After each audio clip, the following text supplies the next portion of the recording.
अद्वितीय ईश्वर परमात्मा से सारे अवतार हुए। भगवान ने अर्जुन से कह दिया, संभवामि युगे युगे, मैं ही युग युग में अवतार लेता हूं। ये नहीं कि त्रेता में कोई और आ गए अवतार लेकर के, द्वापर में कोई और आ गए, कलयुग में और आ जाएंगे, सतयुग में और आ जाएंगे, ऐसी बात नहीं। जिन्होंने सतयुग में हरि के रूप में अवतार लिया, वे ही त्रेता में राम बने, वे ही द्वापर में कृष्ण बने, वे ही कलयुग में कल्कि बनेंगे। तो जैसे समुद्र से ही सारी नदियां बनी है, वैसे ही एक ही अद्वितीय परमात्म तत्व के इतने सारे अवतार हैं। यह कभी नहीं समझना चाहिए राम अलग है, कृष्ण अलग है, शिव अलग है। तकिया के खोल के रंग अलग अलग है, लेकिन रूई सबके भीतर में एक ही है। उसी तरह से कभी मौका आया, परमात्मा ने कृष्ण के रूप में अवतार लिया, कभी उसी परमात्मा ने वाराह के रूप में अवतार लिया, कभी उसी परमात्मा ने नृसिंह के रूप में अवतार लिया। इन अवतार कथा को सुन करके समाज को भ्रमित नहीं होना चाहिए कि 24 भगवान। पंजाब में एक भगवान के अनेकों रंग होते हैं, भीतर में रुई एक ही होती है। लेकिन ऐसे लोगों के लिए ऐसा ही लगता है कि जिस रुई के होने से तकिया का अस्तित्व है, उस रुई को तो भूल गए और खोल को ही तकिया समझ लिए। तो खोल से आपके सिर को आराम मिलेगा, उसमें रुई के होने से आराम मिलेगा। उसी तरह से खोल की आराधना से विश्राम नहीं मिलेगा, खोल में जो सोल समाया हुआ है उसके भजन से विश्राम मिलेगा।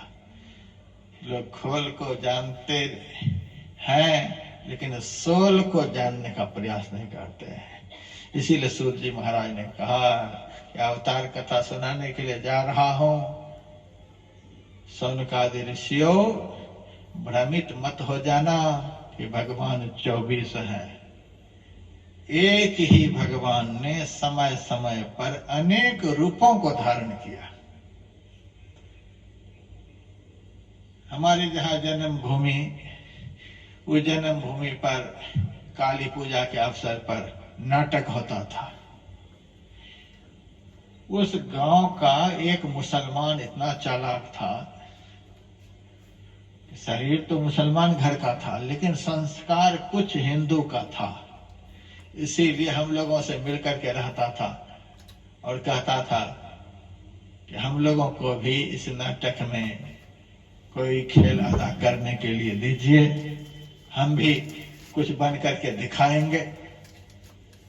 तो हम लोग उनको कह देते थे, अच्छा तो खेल दिखाओगे तो रावण का खेल दिखा दोगे? हाँ महाराज, रावण का तो धंधा ही हमारा है, वो धंधा तो हमारा है ही, रावण का तो बढ़िया खेल दिखाएंगे। तब हम कहते थे विभीषण का, नकली विभीषण तो बन ही जाएंगे। राम बनने के लिए कहेंगे तो हाँ महाराज, राम का भी खेल बढ़िया से दिखला देंगे। मैं सोचा कि कमाल का आदमी, और करके दिखाता भी था। किसी साल वह आदमी रावण का खेल दिखलाता था और किसी साल उनको लक्ष्मण बना दिया जाता था, तो लक्ष्मण का खेल भी उतना ही बढ़िया से दिखाए। कभी उनको कहा जाता था कि अच्छा राम बन करके दिखाओगे? हाँ महाराज। जो खेल कोई नहीं दिखा सकता था, अथवा खेल खेलने वाले कभी बीमार हो जाए, जिनको रावण का खेल अदा करना हो और बीमार हो गया, तब उसी मुसलमान को दिया जाता था कि ये ऑलराउंडर है, इसी को राम बनाओ। उसको कहता अच्छा राम बनो। तो राम का भी खेल उतना ही बढ़िया से दिखाए, कृष्ण का भी खेल उतना ही बढ़िया से दिखाए। कभी सीता बनने के लिए कहे तो सीता भी बन करके दिखा दे। कमाल हो गया, एक ही आदमी कभी राम बने, कभी सीता बने, कभी रावण बने, ऑलराउंडर था। जो बनने के लिए कहे सो बन जाए। जब एक मुसलमान ऑलराउंडर हो सकता है, तो जो परम प्रभु परमात्मा ज्ञान के शिरोमणि हैं, वे ऑलराउंडर नहीं हो सकते हैं? वे ही परमात्मा कभी राम का खेल दिखाते, कभी शिव का खेल दिखाते, कभी हनुमान का खेल दिखाते, कभी दुर्गा के रूप में, कभी काली के रूप में। लोगों को भ्रम नहीं होना चाहिए कि इतने भगवान हो गए, भगवान के इतने रूप हो गए। भगवान अनेक नहीं, अनेक में एक है, एक में अनेक है, अनेक में एक को देख भाई, सब में उसी का नूर समाया। एक अद्वितीय परमात्मा ही सब रूपों में है, सब खेल उन्हीं का है। सूत जी महाराज कहते हैं, भगवान ने तपस्या की महिमा बतलाने के लिए, ब्रह्मचर्य व्रत की महिमा बतलाने के लिए संसार में सनकादि ऋषि के रूप में अवतार लिया। भगवान का पहला अवतार सनकादि ऋषि का है। फिर भगवान ने शूकर का रूप धारण किया। शंख नामक असुर ने पृथ्वी का हरण करके रसातल में लेकर के चला गया था। रसातल में गई पृथ्वी को निकाल करके भगवान जल के ऊपर स्तंभित किया, तब हम लोग बसे हुए हैं। तो शूकर का रूप धारण करके भगवान ने यह चरित्र करके दिखलाया। फिर भगवान ने कर्म क्या है, अकर्म क्या है, इसका ज्ञान देने के लिए नारद का रूप धारण किया। मानव तन धारण करके अपने को भोगों में लिप्त नहीं कर देना चाहिए। इसीलिए भगवान ने नर नारायण का रूप धारण करके बद्रिकाश्रम में जाकर के कठोर तप किया। कि मनुष्य को तपस्वी होना चाहिए, मनुष्य को भोगी नहीं होना चाहिए। इस देह से तप का संचय करना चाहिए, भोग में मन को नहीं लगाना चाहिए। तो तपस्या की महिमा बतलाने के लिए भगवान ने नर नारायण के रूप में अवतार लिया। प्रकृति और पुरुष का ज्ञान देने के लिए भगवान ने कपिल के रूप में अवतार लिया। और हर परिस्थिति में मनुष्य को समान भाव से रहना चाहिए। कभी जीवन में दुख आ जाए तो विचलित नहीं होना चाहिए। कभी जीवन में सुख आ जाए अत्यंत प्रफुल्लित होकर के अभिमान में ग्रस्त नहीं हो जाना चाहिए। दुख में, सुख में, हानि में, लाभ में, हर परिस्थिति में मनुष्य को समान भाव से रहना चाहिए। यह ज्ञान देने के लिए भगवान ने दत्तात्रेय के रूप में अवतार लिया। यज्ञ की महिमा बताने के लिए यज्ञ नारायण के रूप में अवतार लिया। और सन्यासी का, साधु का, संत का क्या लक्षण है, यह बतलाने के लिए ऋषभ के रूप में भगवान ने अवतार लिया। पृथ्वी का भरण पोषण करने के लिए भगवान ने पृथु के रूप में अवतार लिया। फिर भगवान मत्स्य का रूप धारण करके सत्यव्रत नामक राजा का ज्ञान वर्धन किया कि सारी पृथ्वी महाप्रलय में लुप्त हो जाती है, लेकिन महाप्रलय में भी संसार को बचाने की ताकत परमात्मा रखते हैं। भगवान ने मत्स्य का रूप धारण करके संसार को प्रलय में जाने से बचा लिया है। जो कार्य दुनिया में कोई नहीं कर सकता, वह कार्य मेरे लिए खेल है, कौतुक है। भगवान अपनी महानता प्रकट करने के लिए मत्स्य का रूप धारण किया। उसके बाद कच्छप का रूप धारण किया है। आप कथाक्रम में सुनेंगे, जब समुद्र का मंथन हो रहा था तो मंदराचल पहाड़ समुद्र के अंदर डूबने लग गया था। देवता और दैत्य के उत्साह को बढ़ाने के लिए, उनके मनोरथों को सिद्ध करने के लिए जो उद्योग करने वाले हैं, जो परिश्रम करने वाले हैं, जो उद्यमी व्यक्ति हैं उनके उत्साह का वर्धन करने के लिए भगवान कच्छप का रूप धारण कर लेते हैं। किसी के उत्साह को कुचलने का प्रयास नहीं करते हैं। सत्य दिशा में, अच्छी दिशा में जो परिश्रम करते हैं उनके परिश्रम को भगवान सफल करते हैं। कच्छप का रूप धारण करके दिखलाया। धन्वंतरी का अवतार भगवान ने लिया है, यह सब प्रसंग आगे सुनेंगे। मोहिनी का रूप धारण किया, नृसिंह का रूप धारण किया, वामन का, परशुराम का, व्यासदेव का, श्री राम का, श्री कृष्ण का, भगवान बुद्ध का, कल्कि का, हंस और हयग्रीव का। इस प्रकार से भगवान के 24 अवतार हुए हैं और बड़े विलक्षण अवतार ये हुए हैं।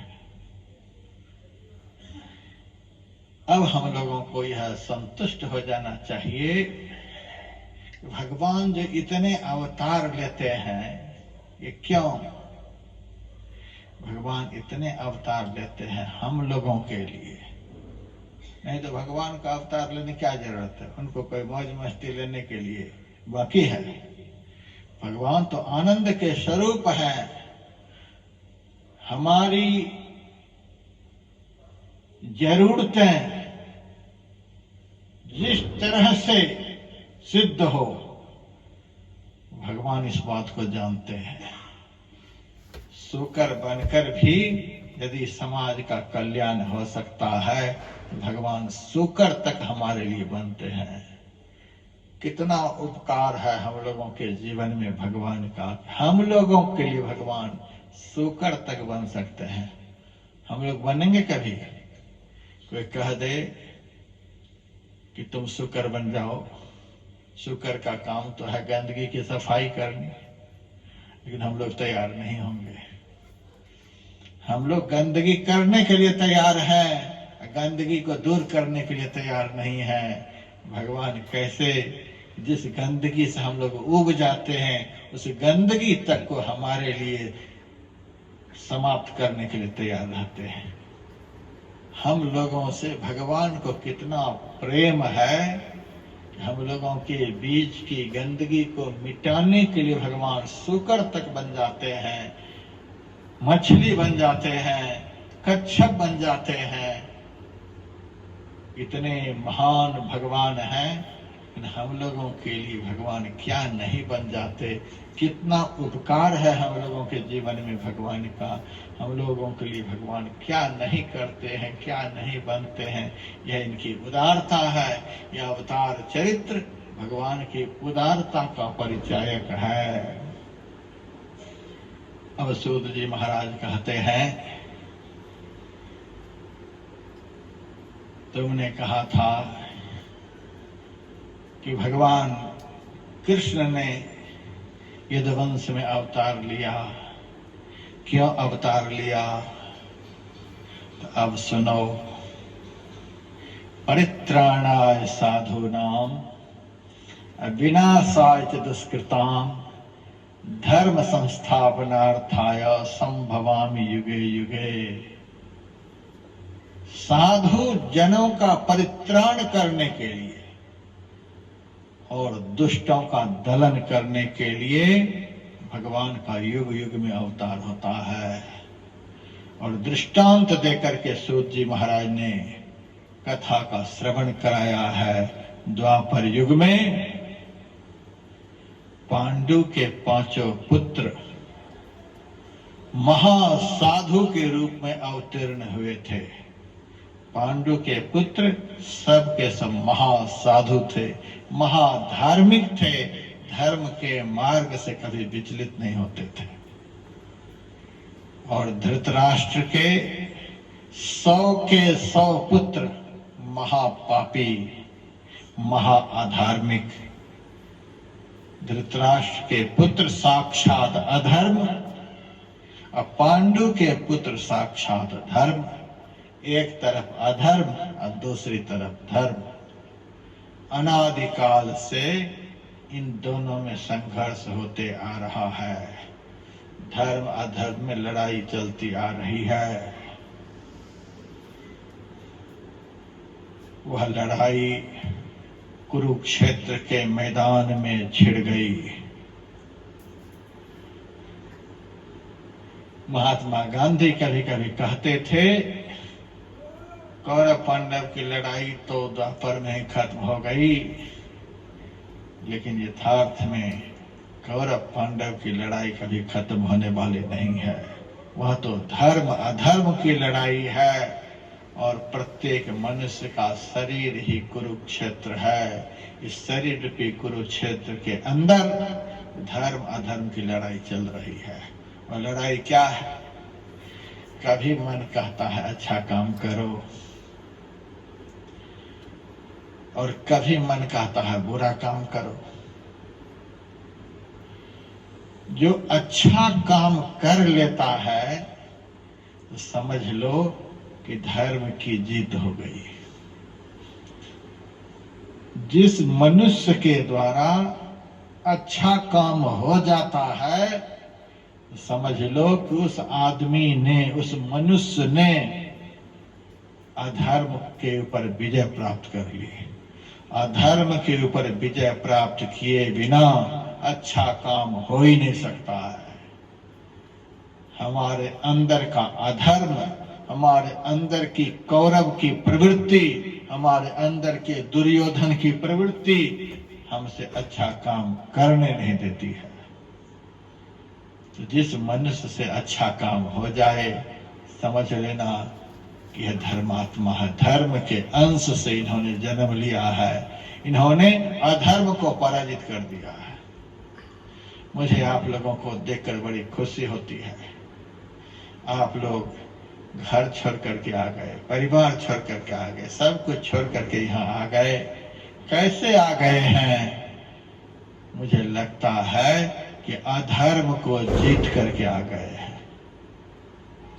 अधर्म को आपने जीत लिया।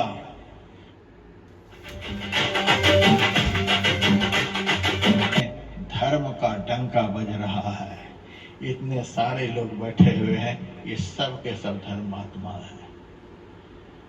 कभी कभी मैं देखता हूँ कथा के बीच से कुछ लोग निकल भी जाते हैं।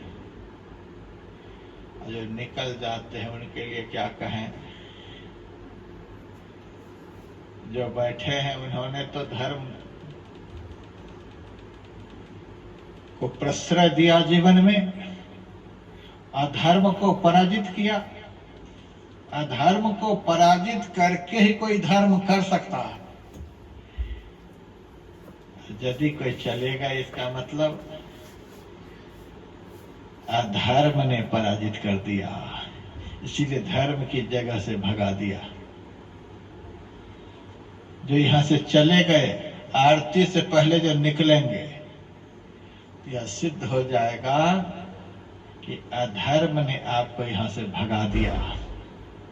धर्म की हार हो गई। यदि आप हर हालत में, पंखे तो मैंने इसीलिए बंद करा दिए कि पंखे की आवाज होती तो कथा का आनंद नहीं आता। तो बाहर में तो गर्मी आपको जरूर लग रही है, लेकिन भीतर में इस कथा की ठंडी जरूर महसूस होती होगी।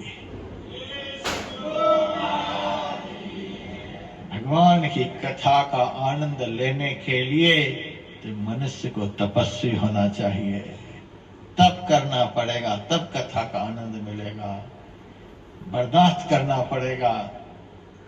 आप लोग अधर्म को पराजित कर चुके हैं, इसीलिए यहां बैठे हुए हैं। और जो निकल गए वो अधर्म से हार गए।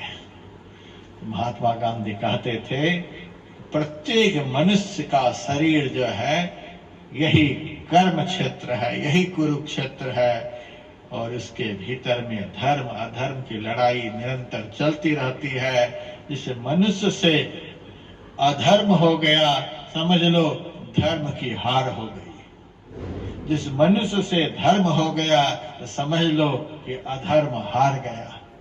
अब देख लीजिए, अधर्म की हार से हमारा कल्याण होगा, कि धर्म की हार से हमारा कल्याण होगा। पांडवों की जीत क्या है? अधर्म की हार। अधर्म को मिटाने के लिए, लेकिन अधर्म की हार तब होती है जब धार्मिक पुरुष धर्म से नहीं टलते। अधर्म से जब धार्मिक पुरुष नहीं टलते हैं, उनकी जीत कराने के लिए परमात्मा रूपी कृष्ण उनकी सहायता करते हैं। परमात्मा रूपी कृष्ण की सहायता के बिना अधर्म को कोई जीत नहीं सकता है, और धर्म को जीवन में अपनाए बिना परमात्मा की सहायता को भी प्राप्त नहीं कर सकता है।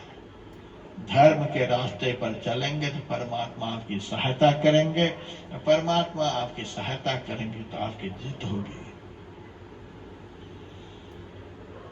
तो सूत जी महाराज ने दृष्टांत सुनाया कि द्वापर युग में धर्म अधर्म की बड़ी लड़ाई हुई थी, कुरुक्षेत्र के मैदान में हुई थी।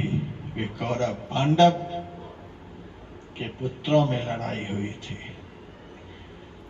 धृतराष्ट्र के पुत्र कौरव कहलाते थे, पांडु के पुत्र पांडव कहलाते थे। धृतराष्ट्र के पुत्र महा अधार्मिक थे। भागवत में तो अधार्मिक बतलाया गया, और महाभारत में धृतराष्ट्र की तरफ जितने भी लोग लड़ रहे थे, सबका नाम बताया गया है कि कौन राक्षस किस रूप में अवतार लिया था। धृतराष्ट्र के सारे पुत्र राक्षस के ही अवतार थे।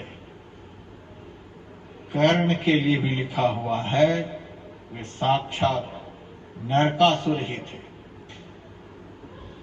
ये राक्षस लोग मनुष्य के रूप में धृतराष्ट्र की तरफ से लड़ रहे थे, और साक्षात देवता ही पांडु के घर जन्म लिए थे। देवराज इंद्र अर्जुन बने थे, धर्मराज युधिष्ठिर बने थे, पवन देव भीम बने थे, अश्विनी कुमार नकुल और सहदेव बने थे। तो पांडु के पुत्र देवता के अंश और धृतराष्ट्र के पुत्र राक्षस के अंश थे। तो धर्म अधर्म की लड़ाई अनादिकाल से चल रही है। कुरुक्षेत्र के मैदान में लड़ाई चल रही थी। धीरे धीरे भगवान की सहायता से पांडु के पुत्रों ने धृतराष्ट्र के समस्त पुत्रों का वध किया।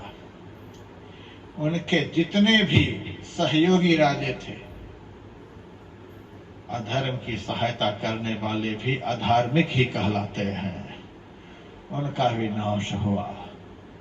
लेकिन दुर्योधन धराशायी तो हो गया था, कमर उनकी टूट गई थी, उठ बैठ नहीं सकता था, लेकिन पूर्ण रूपेण मर नहीं गया था।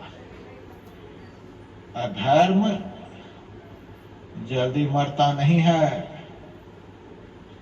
इतनी कथा सुन रहे हैं, आपकी बड़ी बड़ाई मैंने कर दी, बड़ाई सुन करके फूल नहीं जाएंगे। बहुत बड़े धर्मात्मा हो गए, महात्मा जी ने मुहर लगा दिया है। यह अधर्म जल्दी जड़ से खत्म नहीं होता है। अधार्मिक वातावरण में जाते ही मरा हुआ अधर्म भी जागृत हो जाता है। अधर्म का बीज बहुत कठोर होता है। जैसे अधार्मिक पुरुषों के बीच जाएंगे, झूठ बोलने के पास जाएंगे, चोरी करने वाले के पास जाएंगे, नशा सेवन करने वाले के पास जाएंगे, हिंसा करने वाले के पास जाएंगे, निंदा चुगली करने वाले के पास जाएंगे, व्यभिचारी के पास जाएंगे, जैसे उनके पास जाएंगे कि धर्म के प्रहार से जो अधर्म की कमर टूट गई है, तो फिर से कमर मजबूत हो जाएगी, फिर से अधर्म खड़ा हो जाएगा। इसीलिए धार्मिक पुरुष को सदैव सावधान रहना चाहिए कि कभी भी अधार्मिक पुरुषों का संग नहीं हो, कभी भी अधार्मिक कर्म नहीं हो, तब तो धर्म सदैव जिंदा रहेगा। और नहीं तो अधर्म कब हावी हो जाएगा पता नहीं, यहाँ से बाहर निकलते ही हावी हो जाएगा। लोग मेरे से पूछते, महाराज सतयुग कब आएगा? मैं कहता हूँ सतयुग कब आएगा? आ गया है। जब तक कथा में बैठे हैं तब तक सतयुग चल रहा है। फिर लोग कहते हैं महाराज युग तो 4 है, फिर त्रेता किसको आप बोलेंगे? हम कह देते हैं आरती होने दो, फिर पता चल जाएगा। जैसे ही आरती होगी सतयुग खत्म हो जाएगा, त्रेता युग आ जाएगा। सबके अंदर रावण कुंभकर्ण खड़ा हो जाएगा, चलो चलो जल्दी से घर चलो, अब तक भोजन नहीं बना है, लड़के आएंगे स्कूल से क्या खाएंगे, पतिदेव आएंगे दफ्तर से उनके लिए क्या होगा। रावण कुंभकर्ण जो भीतर का है वे सब खड़े हो जाएंगे, टेंशन खड़ा हो जाएगा दिमाग में। और जब यहाँ से रोड पर पहुंच जाएंगे तब द्वापर युग आ जाएगा। सबके भीतर में कंस और शिशुपाल खड़ा हो जाएगा, इसकी चुगली करो, इसकी निंदा करो, इनकी बुराई बोलो, इनके विषय में कुछ बोल जाओ। घर पहुंचते पहुंचते पता चल ही जाएगा कौन सा युग चल रहा है। कलह पूर्ण वातावरण में जाएंगे तो उस वातावरण का ही नाम कलयुग है। दूसरे को सताने की, दुख देने की जो मानसिक प्रवृत्ति है वही तो द्वापर युग है। दूसरे का हरण कर लो, दूसरे को सताओ, दूसरे को दुख दो, दूसरे को परेशान करो, दूसरे के सुख आराम को छीन लो, ऐसी ही प्रवृत्ति तो त्रेता युग है। और सतयुग कृत योगी विज्ञानी यहाँ भी आप लोग बैठे हैं, किसी का बुरा नहीं सोच रहे हैं, किसी का बुरा नहीं कर रहे हैं, सबके अंदर में धर्म का संचार हो रहा है। जब तक इस तरह का वातावरण चल रहा है तब तक ये सतयुग चल रहा है। आप लोगों का कहाँ सौभाग्य होगा कि सतयुग में बैठेंगे। ये तो भगवान की कथा की महिमा है कि आप लोग सतयुग में अभी बैठे हुए हैं। तो दुर्योधन की कमर टूट गई थी भीम की गदा के प्रहार से। सब मर गए, वो नहीं मरा, बहुत देर के बाद मरा है। यह समझना चाहिए कि अधर्म जल्दी खत्म नहीं होता है। अधर्म खत्म होते होते भी क्या कर बैठे, थोड़ा सा भी आदमी असावधान हो जाए तो अधर्म आदमी का क्या नहीं कर देगा, यह दृष्टांत आगे देखने को मिलेगा। वह मूर्छित पड़ा हुआ था। पांडव को बड़ी खुशी है कि मैंने महाभारत की लड़ाई जीत ली। पांडवों को पूरी तरह से जांच परख कर लेनी चाहिए थी कि कोई जिंदा तो नहीं बचा हुआ है। पूरी तरह से जांच परख कर लेते तब खुश होते, तो सब दिन खुश ही रहते। जांच परख कर नहीं पाए, 2-4 ऐसे ही बच्चे रह गए थे जिसको समाप्त नहीं कर पाए थे, और ये लोग खुश होकर के असावधान हो गए। थोड़ी सी असावधानी हुई कि दुर्घटना घटी। धार्मिक पुरुष को अधर्म के पक्ष से कभी भी असावधान नहीं होना चाहिए कि मैंने धर्म को जीत लिया। महात्मा गांधी ने अनासक्ति योग में लिखा है कि जैसे ही मन में यह आए कि मैंने अधर्म को जीत लिया, मैं धर्मात्मा बन गया, तो समझ लेना कि अधर्म दरवाजे पर खड़ा है तुमसे अधर्म कराने के लिए। जांच परख नहीं कर पाए सारे पांडव खुश हो गए, विजय का डंका बजाने लग गए। अभी तो दुर्योधन जिंदा है, अधर्म की कमर तो टूट गई है लेकिन जिंदा है।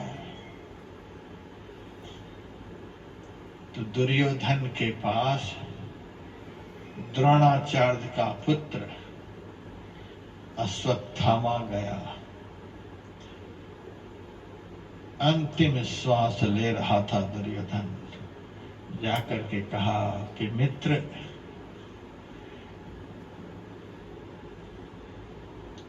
जीवन के अंतिम क्षण में तुम हो, इस समय मैं तुम्हारी क्या सहायता करूं, क्या सेवा करूं, बताओ। दुर्योधन ने कहा, अब इस समय हमारी क्या सेवा करोगे, पहले तो किया नहीं, अब ये दुर्गति हमारी है, अब क्या सेवा करोगे। नहीं नहीं, आपकी बहुत रोटी मैं खाई हूं, कुछ सेवा करना चाहता हूं, बताओ क्या सेवा करूं जिससे तुम खुश हो जाओ। पापी मरते मरते भी धर्म करना नहीं चाहेगा, वो पापी करेगा। दुर्योधन कहता है, अच्छा हमारी सेवा करना चाहते हो, हाँ सेवा करना चाहते हो तो यह सेवा करो कि पांचों भाई पांडव का सिर काट कर मेरे सामने लाकर रखो, उसी को देख करके हमें खुशी हो सकती है, नहीं तो खुशी हो नहीं सकती है। ये है अधर्म की प्रवृत्ति। अधार्मिक पुरुष दिन रात दुख में ही रहता है, दूसरे को दुख देने वाला कभी सुखी नहीं हो सकता है, दुख में ही रहता है। दुख में रहते हुए भी दूसरे के सुख को देख नहीं सकता। एक शहर में मैं गया हुआ था, बहुत बड़ा सेठ था, उनसे मैंने कहा, सेठ जी बताओ, हो बड़े आराम से चल रहा है बढ़िया से व्यापार। कहता, अरे महाराज क्या व्यापार चलेगा, पिछले साल बड़ा नुकसान हो गया था। अरे पिछले साल नुकसान हो गया, अभी तो मजे में हो। क्या मजे में होंगे, इसी तरह से आगे चलेगा तब तो। मैंने कहा आगे पीछे को छोड़ो, अभी तो खुश हो। अरे क्या खुश होंगे, हमारे बगल वाले का तो हमसे भी बढ़िया चल रहा है। ये अधर्म की प्रवृत्ति है कि हमसे बढ़िया दूसरे का चले नहीं। यदि हमसे बढ़िया दूसरे का चले तो किस तरह से बढ़िया घटिया में बदल जाए, दिन रात उसी का प्रयास। अधार्मिक पुरुष का यही लक्षण है कि खुद दुखी, दूसरे के सुख को देख नहीं सकता, सदैव उनको भी दुखी करने का प्रयास करता रहता है। यदि हम लोगों के दिल में भी ऐसी भावना आ जाए तो समझ लेना कि अधर्म भीतर में घुस गया। इसीलिए हम दूसरे के सुख को बर्दाश्त नहीं कर पा रहे हैं, दूसरे के सुख को नहीं देख पाना, यही महा अधर्म है। जहां तक हो सके दूसरे को सुख देने का प्रयास करना, दूसरे के सुख को छीन लेने का प्रयास मत करना। दुर्योधन ने कहा, पांचों भाई पांडवों का सिर काट करके ले आओ, हम खुश हो जाएंगे, यही तुम्हारी सबसे बड़ी सेवा हो। अश्वत्थामा ने भी बात मान ली, उनको यह बात नहीं माननी थी लेकिन मान ली। बहुत धार्मिक पुरुष भी कभी कभी फिसल जाते हैं और अधर्म को प्रोत्साहन देने में लग जाते हैं। अधर्म को प्रोत्साहन दिया, अधर्म को प्रोत्साहित करने वाले की भी कम दुर्गति नहीं होती है। यह भी प्रसंग आप सुनेंगे।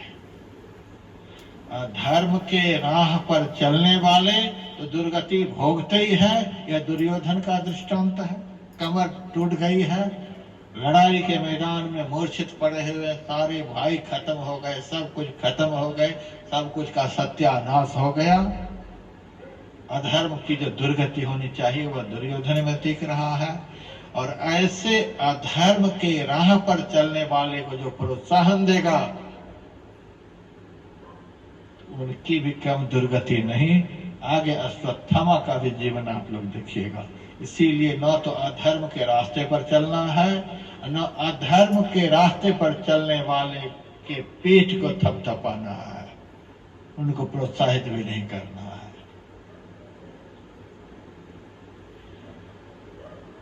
अश्वत्थामा दुर्योधन को खुश करने के लिए वहां से चला। रात्रि का समय था। भगवान श्री कृष्ण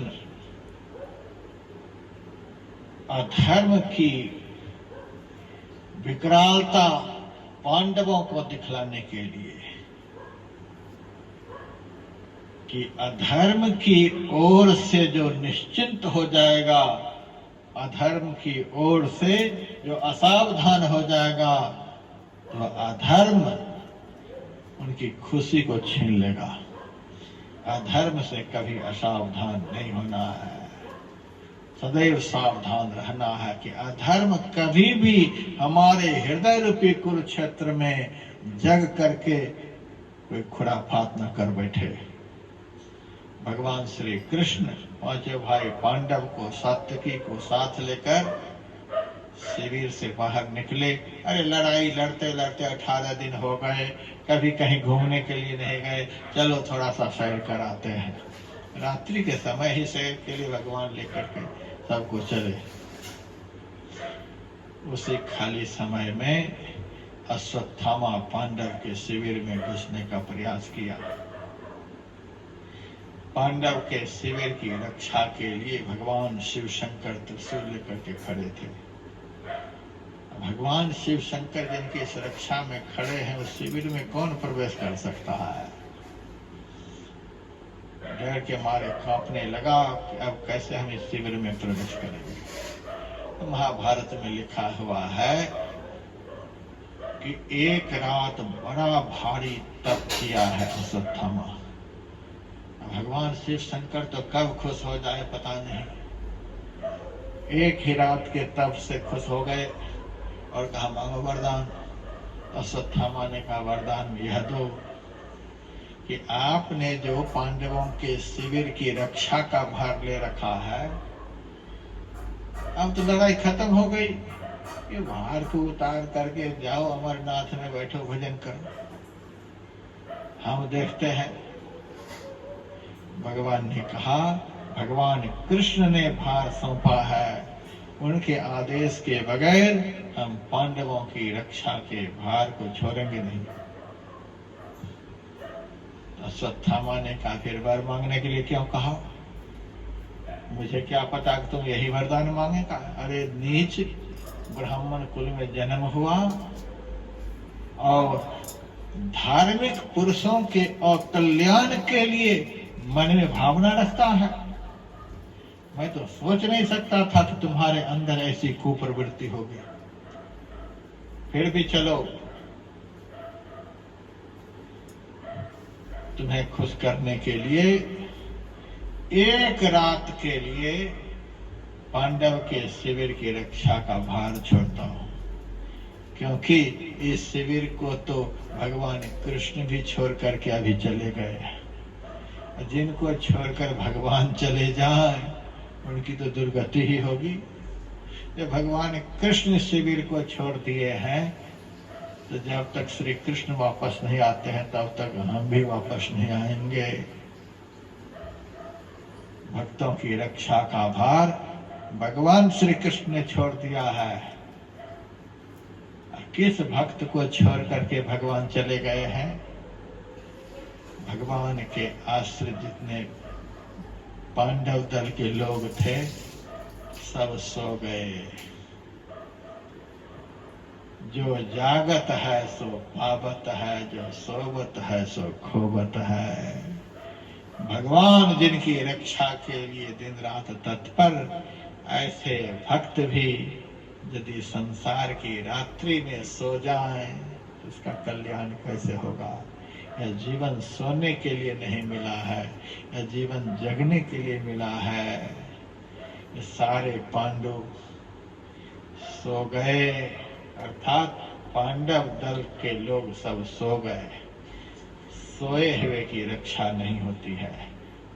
भगवान रक्षा करते हैं जो धर्म के लिए जगा हुआ पुरुष हो, उनकी रक्षा करते हैं।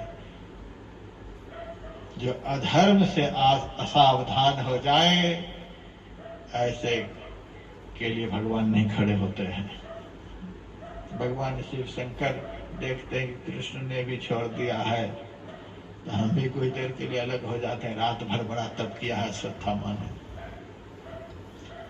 जैसे ही भगवान शिव शंकर त्रिशूल लेकर वहां से हटे, वैसे ही अश्वत्थामा पांडव के शिविर में प्रवेश कर गया। तीक्ष्ण तलवार से सोए हुए धृष्टद्युम्न की गर्दन काट ली। सेनापति पांडव दल का खत्म हो गया। द्रौपदी के 5 पुत्र एक ही साथ लेटे हुए थे। अंधेरे में अश्वत्थामा को पता नहीं चला ये द्रौपदी के पुत्र हैं कि कुंती के पुत्र हैं। द्रौपदी के पुत्र को ही कुंती पुत्र समझ करके बड़ा खुश होकर उनकी गर्दन काट ली।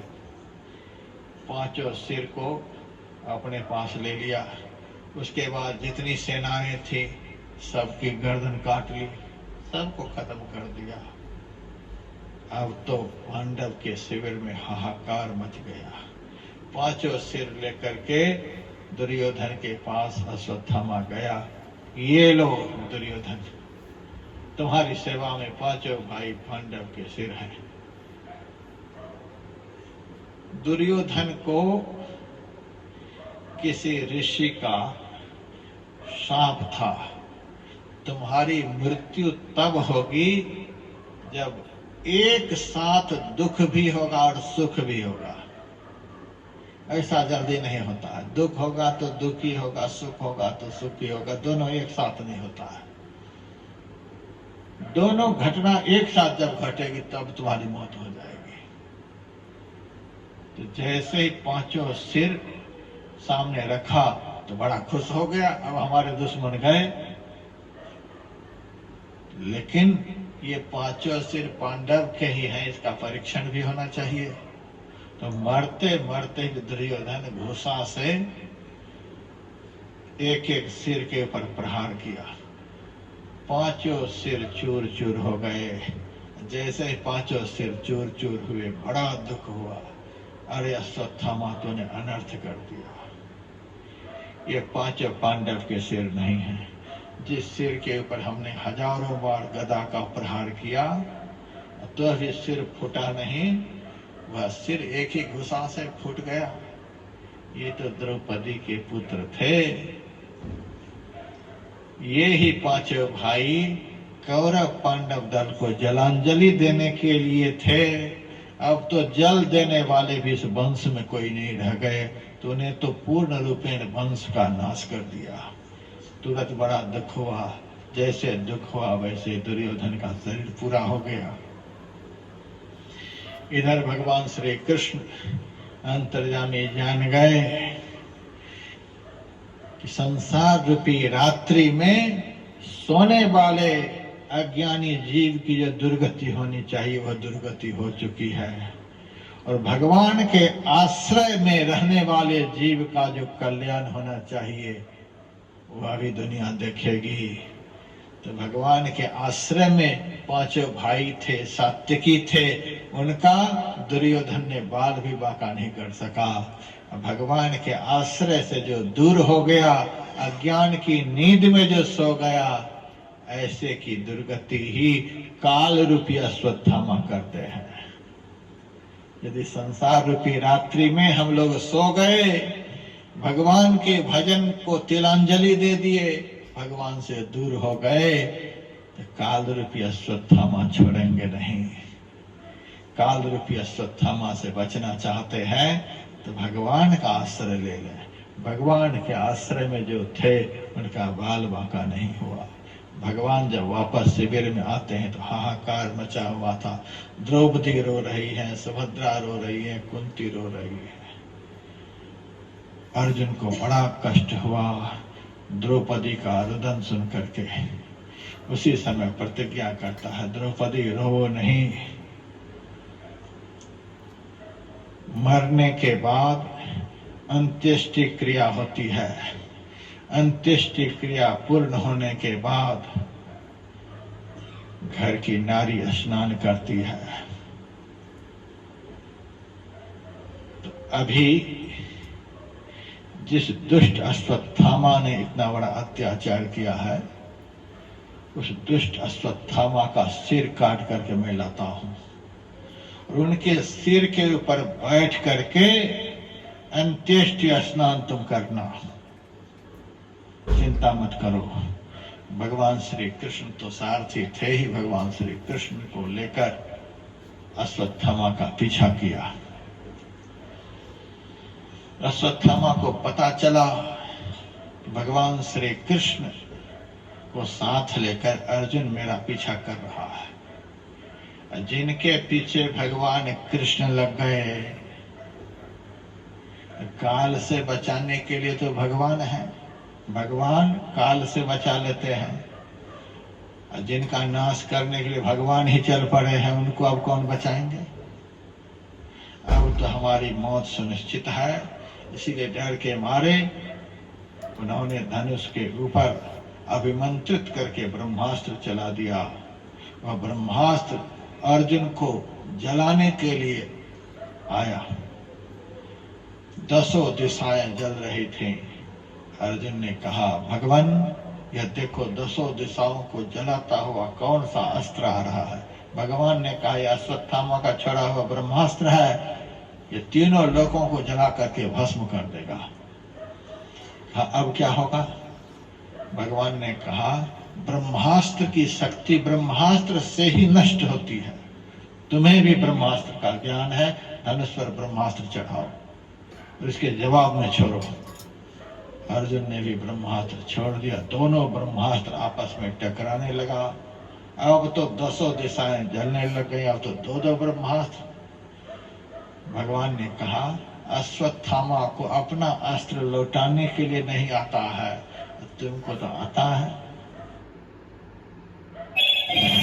अभी कोई परमाणु बम छोड़ दे तो छोड़ देने के बाद लौटा नहीं सकता है, स्वाहा करके ही छोड़ेगा। पहले का विज्ञान इतना बड़ा था कि छोड़ने के बाद लौटाने के लिए भी जानते थे। भगवान के साथ में रहने वाले के पास वह ताकत होती है, वह दुनिया को भस्म भी कर सकते हैं और भस्म होती हुई दुनिया को जीवित भी कर सकते हैं। भगवान के साथ रहने वाले भक्त में यह सामर्थ्य होता है। तो अर्जुन ने अपने बाण के साथ साथ अश्वत्थामा के बाण को भी लौटा लिया और झपट कर अश्वत्थामा को पकड़ लिया और अपने दुपट्टे से अश्वत्थामा को बांध करके रथ पर लिटा लिया और आ गया अपने शिविर में। द्रौपदी के सामने खड़ा कर दिया। इस पापी को मैं कौन सी सजा दूं, बताओ। उस समय देखिए द्रौपदी का कैसा हृदय है। एक ब्राह्मण के पुत्र को बंधा हुआ देख करके द्रौपदी कहती है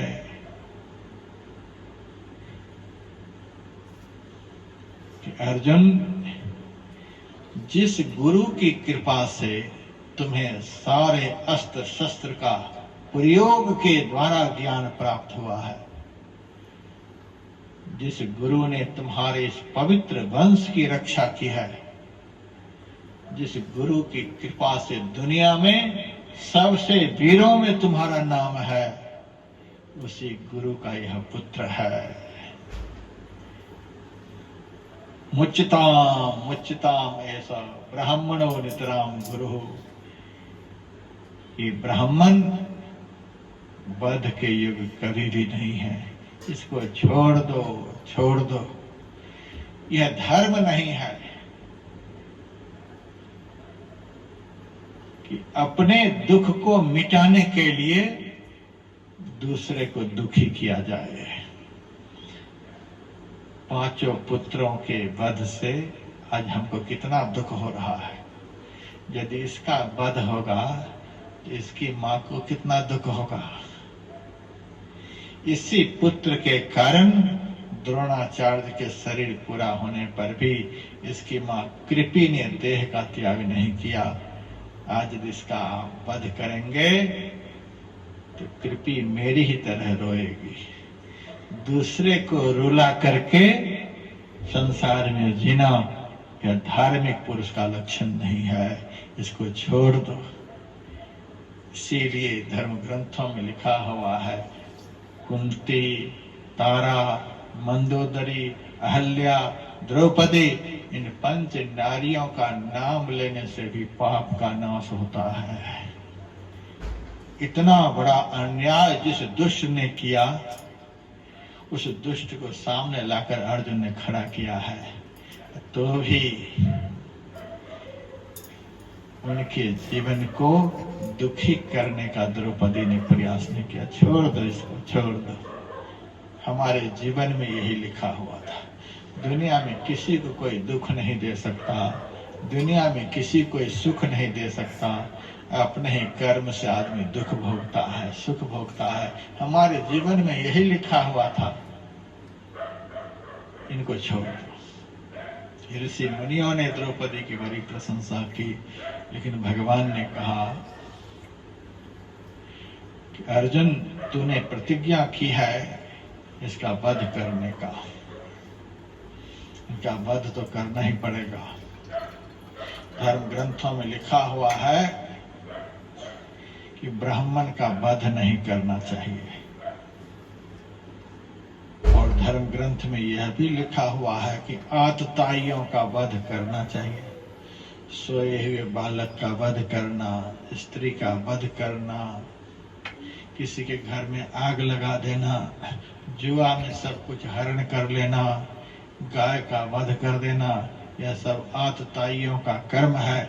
ऐसे आतताई का वध करना चाहिए। सोए हुए बालक का वध किया है, यह आतताई है, लेकिन मैंने लिखा है कि ब्राह्मण का वध नहीं करना चाहिए। मेरे दोनों वचनों पर विचार करना है कि ब्राह्मण का वध नहीं करना चाहिए और आतताई का वध करना चाहिए। अब क्या करना है सो देख लो। अर्जुन समझ गया कि भगवान क्या चाहते हैं। उसी वक्त अर्जुन उठ करके खड़ा हुआ, तलवार की नोक से उनके बाल के सहित उनके मस्तक में जो मणि चमक रही थी, उस मणि को चीर करके निकाल दिया।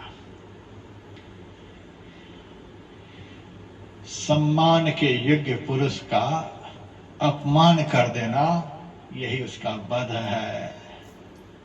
माता पिता अति सम्मान के योग्य हैं, गुरु अति सम्मान के योग्य हैं, संत अति सम्मान के योग्य हैं। ऐसे का कटु वचन के द्वारा अपमान करना भी वध करने के योग्य होता है। मोड़ लेना, छीन लेना और शिविर से अपमानित करके भगा देना, यही ब्राह्मण का वध है। वहां से भगा दिया, लेकिन भगवान कृष्ण को इतने से भी संतोष नहीं। भगवान को कोई गाली दे, भगवान को कोई कष्ट नहीं होता। भगवान के लिए कुछ भी बोले, भगवान को कष्ट नहीं होता। लेकिन भगवान के भक्त को यदि कोई कष्ट देता है, उस कष्ट को भगवान बर्दाश्त नहीं कर सकते। चीर चीर करके मणि निकाल ली गई। इतना बड़ा दंड उनको दिया गया, तो भी भगवान को संतोष नहीं। इन्होंने हमारे भक्त को रुलाया है। उनको चलते वक्त भी शाप दिया, रे दुष्ट, जब तक यह धरती रहेगी तब तक इस पीड़ा से तू सदैव तड़फड़ाता रहेगा, छटपटाता रहेगा। तुम्हारी पीड़ा कभी खत्म नहीं होगी। मेरे भक्त को पीड़ित करने वाला संसार में कभी सुखी होकर के रह नहीं सकता है, जहाँ सब दिन दुखी ही रहेगा। अश्वत्थामा उस वक्त चरणों में लिपट गया था। महाराज, आपने इतना घोर शाप दे दिया, अब मेरा उद्धार कैसे होगा? इस शाप से मैं मुक्त कब होऊंगा? तब भगवान ने कहा, जाओ, द्वापर में तो तुम्हारा कष्ट नहीं मिटेगा, कलयुग में कोई संत तुम्हारे पर कृपा कर देंगे, दया कर देंगे, तो उस दिन मेरा दिया हुआ शाप समाप्त हो जाएगा, तुम्हारा जीवन सुखमय हो जाएगा। एक दिन हमारे परमाराध्य गुरुदेव रात के 12 बजे अपने कमरे में लेटे हुए थे। उसी वक्त उनके मुंह से 3 बार निकला था, अश्वत्थामा मुक्तो भव, अश्वत्थामा मुक्तो भव, अश्वत्थामा मुक्तो भव। सेवक की आंखें खुली, सरकार आप क्या बोले? गुरुदेव ने कहा, भगवान कृष्ण के साप से पीड़ित अश्वत्थामा आज मेरे सामने आकर के तरप तरप करके रो रहा था। मुझे दया आ गई, भगवान कृष्ण के साप से अश्वत्थामा को मुक्त कर दिया। तो संत में कितनी ताकत होती है कि दुष्ट को मुक्त कर सकते हैं। उनको मुक्त कर दिया गया। इधर भगवान श्री कृष्ण कुंती के पास जाकर कहने लगे कि बुआ जी, महाभारत की लड़ाई खत्म हो गई, तुम्हारे पुत्रों की विजय हो गई। 6 महीने हो गए हैं द्वारका से आए हुए। द्वारकावासी मेरे दर्शन के लिए तड़प रहे हैं, तरस रहे हैं। अब मुझे आदेश दो कि मैं यहाँ से द्वारका जाऊं। जैसे ही भगवान ने कहा आदेश दो मैं यहाँ से द्वारका जाऊं, वैसे ही द्रौपदी भगवान के चरणों में लिपटकर जोर जोर से रोने लगी। भगवान को बड़ा आश्चर्य हुआ, इस कदर तो पहले भी कुंती नहीं रोई थी, आज क्यों रो रही है? बुआ जी क्या कमी है? अब तो सारी संपत्ति आपकी हो गई, सारा राज आपके बेटे के हो गए, आपके बेटे चक्रवर्ती सम्राट हो गए, अब क्यों रो रही? अभी भी यदि कुछ बाकी है तो मेरे से वरदान के रूप में मांग लीजिए। माता कुंती कहती है, यदि देना चाहते हैं तो वरदान में यह दीजिए, हमारे जीवन में पग पग पर विपत्ति आए। भगवान ने कहा यह कोई वरदान है? पग पग पर विपत्ति आए? हाँ भगवान, यह सबसे बड़ा वरदान है। जब मेरे जीवन में विपत्ति का बादल मंडरा रहा था, तब आप हर समय मेरे साथ में थे। पहाड़ों में, कंदराओं में, जंगलों में, सब जगह मेरे साथ। महाभारत की लड़ाई में अब जब विपत्ति के बादल टल गए, आप मुझे छोड़ करके जा रहे हो, इससे सिद्ध होता है कि आप विपत्ति के ही साथी हो। हम तो चाहते मेरे जीवन में इस तरह की विपत्ति सदैव बनी रहे, ताकि आप सदैव मेरे साथ में रहो। सुख के माथे सिल पड़े, जो नाम हृदय से जाए, बलिहारी व दुख की पल पल नाम रटाए। आपका दर्शन भगवान होते रहता है तो विपत्ति नहीं दिखाई पड़ती है, जीवन में आनंद का अनुभव होता है।